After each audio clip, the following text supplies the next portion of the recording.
student, welcome to my channel My Audio Classes. We will discuss about the chapters 2 The Sound of Music Summary in Hindi. जीवनी विशेषता में Evelyn Glenny listened to sound with the hearing Dutch Deverell Cowley, the Scottish संगीतकार Elgin Glenny, जो कि 12 साल की उम्र में गहरा बहरा है, का लेखा जोखा देता है। हैंडीकैप से बचने के बजाय एवलिन ने अपने सपने को आगे बढ़ाया। उसके शरीर के माध्यम से सुनने की क्षमता उसने अंततः लंदन में रॉयल एकेडमी ऑफ म्यूजिक में अपना रास्ता बनाया। एल्विन ग्लेनी, जो पूर्णता के लिए 1000 से अधिक वाद्य यंत्र बजा सकते हैं, अंतर्राष्ट्रीय स्तर पर सबसे अधिक मांग वाले संगीतकार हैं। एवलिन की मां को अपनी बेटी के बहरेपन के बारे में पता चला जब 8 साल की उम्र में बाद में उसे स्कूल में पियानो पर अपना प्रदर्शन देना था, लेकिन उसका नाम नहीं सुना जा रहा था। काफ़ी समय तक एवलिन दोस्तों और शिक्षकों से अपने बढ़ते बहरेपन को छिपाने में कामयाब रही, लेकिन जब तक वह 11 थी तब तक उसके निशान बिगड़ चुके थे। जब 11 साल की उम्र में उसके बहरेपन की पुष्टि हुई तो उसके स्कूल की प्रधानाध्यापिका ने सुझाव दिया कि उसे बाहरी स्कूलों के लिए भेज दिया जाना चाहिए, लेकिन एवलिन उस तरह की लड़की नहीं थी जिसे हतोत्साहित किया। एक बार जब उसे एक जाइलोफोन पर खेलने से शिक्षकों के द्वारा मना कर दिया गया था, तो एक महान पर्क्यूशनिस्ट रोन फॉर्ब्स उसके बचाव में आए। उसने उसमें बहुत क्षमता देखी और उसे निर्देशित किया कि कानों के माध्यम से बिना उसके शरीर के विभिन्न हिस्सों में संगीत को कैसे सुना जाए। यह निर्णायक मोड़ साबित हुआ। वह अपने शरीर और दिमाग को ध्वनियों और कंपन के लिए खोलती है। उसके बाद उसने कभी पीछे मुड़कर नहीं देखा। उसे अपने शरीर पर ध्वनि के विभिन्न स्पंदनों की व्याख्या करने की कला में महारत हासिल की। एवलिन ने उस समय से पीछे मुड़कर नहीं देखा। उसने एक युवा ऑर्केस्ट्रा के साथ यूनाइटेड किंगडम का दौरा किया और जब वह 16 वर्ष की थी तब उसने संगीत को अपना जीवन बनाने का फैसला कर लिया था। वह प्रतिष्ठित रॉयल एकेडमी ऑफ म्यूजिक में शामिल हुई और उन्होंने अकादमी के इतिहास में सबसे अधिक अंक हासिल किए। जब उन्होंने इसके लिए ऑडिशन दिया तो बाद में वह ऑर्केस्ट्रा से एकल प्रदर्शन के लिए चली गई। अकादमी में अपने 3 वर्षीय पाठ्यक्रम के अंत में एवलिन ने अधिकांश शीर्ष पुरस्कार प्राप्त किए। अपने अदम्य दृढ़ संकल्प के साथ एवलिन कुछ हजार उपकरणों की महारत के साथ दुनिया का सबसे अधिक मांगा वाला बहुसांस्कृतिक विशेषज्ञ बन गया और व्यस्त अंतर्राष्ट्रीय कार्यक्रम। उसके सुनने की कमी के बावजूद एवलिन न केवल निर्दोष रूप से बोलती है, बल्कि फ्रेंच और बुनियादी जापानी सीखने में भी कामयाब रही है। एवलिन के अनुसार वह अपने शरीर के हर हिस्से जैसे अपनी त्वचा, अपने गाल की हड्डियाँ, यहाँ तक कि अपने बालों में भी संगीत डाल सकती है। वह महसूस कर सकती है कि उसके नंगे पैरों के माध्यम से उसके शरीर में घुसने वाले कंपन हो सकता है। 1991 में उन्हें रॉयल फिल्हार्मोनिक सोसाइटी के द्वारा प्रस्तुत प्रतिष्ठित soloist of the year award मिला।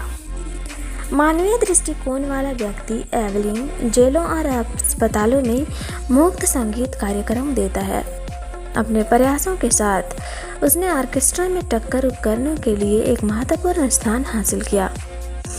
वास्तव में एवलिन ग्लेनी उन सभी के लिए एक बड़ी प्रेरणा है जो शारीरिक अक्षमताओं से पीड़ित है। वह उन्हें विश्वास दिलाती है कि अगर वह ऐसा कर सकती है तो वे कर सकते हैं। The sound of music part 2 Bismillah Khan की शहनाई की उत्पत्ति पर प्रकाश डालती है और शहनाई वादक पद्म विभूषण के प्राप्तकर्ता और शहनाई के संगीत की दुनिया में उनके अमूल्य योगदान के लिए भारत रत्न पुरस्कार संगीतकारों के परिवार से खुश होकर बिस्मिल्लाह खान ने शहनाई को शास्त्रीय संगीत वाद्ययंत्रों के बीच स्थान दिया। कई नए रोगों की उनकी छाप और उनकी मौलिकता ने उन्हें अंतर्राष्ट्रीय स्तर पर भी प्रशंसा दिलाई। पुंगी एक संगीत वाद्य यंत्र है जिसे मुगल सम्राट औरंगजेब ने प्रतिबंधित कर दिया था क्योंकि उसे उसकी आवाज़ सुरीली और तीखी लगती थी। हालांकि इसे पुनर्जीवित किया गया था जब एक नाई जो पेशेवर संगीतकारों के परिवार से संबंधित था ने इसे संशोधित और परिपूर्ण किया। उन्होंने एक खोखला तनक लिया जो पुंगी से अधिक जोड़ा था, उसमें 7 छेद किए और ऐसा संगीत तैयार किया जो नरम और मधुर था। नाई ने इसे शाही कक्षों में बजाया और वाद्य यंत्र का नाम शहनाई रखा गया। इसकी ध्वनि इतनी सराहनीय थी कि इसे नौबत का हिस्सा बना दिया गया। शाही दरबार में पाए जाने वाले 9 वाद्य यंत्रों का पारंपरिक पहनावा उसी समय से शहनाई का संगीत शुभ अवसरों के साथ जोड़ा जाने लगा। यह मंदिरों में और सदियों के दौरान विशेष रूप से उत्तर भारत में उस्ताद बिस्मिल्लाह खान द्वारा शास्त्रीय मंच पर वाद्य यंत्रों के द्वारा सुनाई। बिस्मिल्लाह खान ने बनारस में अपने मामा अली बख्श से प्रशिक्षण प्राप्त किया जिन्होंने विष्णु मंदिर में शहनाई बजाई थी। उनकी प्रतिभा को तब पहचान मिली जब इलाहाबाद संगीत सम्मेलन में बिस्मिल्लाह खान 14 वर्ष के थे। बाद में जब ऑल इंडिया रेडियो की स्थापना हुई 1938 में लखनऊ, वह अक्सर रेडियो पर शहनाई बजाते थे। बनारस में गंगा ने उन्हें बहुत प्रेरणा दी और गंगा के बहते पानी के साथ सद्भाव में बिस्मिल्लाह खान ने शहनाई के लिए नए रोगों की खोज की।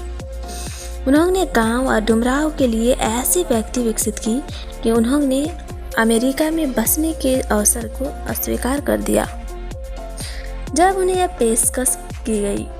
1947 में भारत की स्वतंत्रता की घोषणा करने वाले पंडित जवाहरलाल नेहरू के भाषण से पहले शहनाई बजाने पर बिस्मिल्लाह खान की शहनाई एक नए युग में चली गई। पद्मश्री, पद्म भूषण और पद्म विभूषण से सम्मानित किया गया। 2001 में उन्हें भारत का सर्वोच्च नागरिक पुरस्कार भारत के लिए आमंत्रित किया गया था तो अच्छी तरह से जाना जाने लगा। वह अंतर्राष्ट्रीय स्तर पर हो ही गया था कि बेहतरान में एक सभागार का नाम उनके नाम पर रखा गया था। तहर मौसीकी उस्ताद बिस्मिल्लाह खान। उस्ताद बिस्मिल्लाह खान का जीवन भारत की समृद्धि सांस्कृतिक विरासत को एक आदर्श मुस्लिम के रूप में ढालता है। जैसे कि काशी विश्वनाथ मंदिर में हर सुबह शहनाई बजाई जाती है। तो आपको हमारा वीडियो कैसा लगा हमें कमेंट में सजेस्ट करिए और हमारे चैनल को लाइक, शेयर एंड सब्सक्राइब करना ना भूलें। धन्यवाद।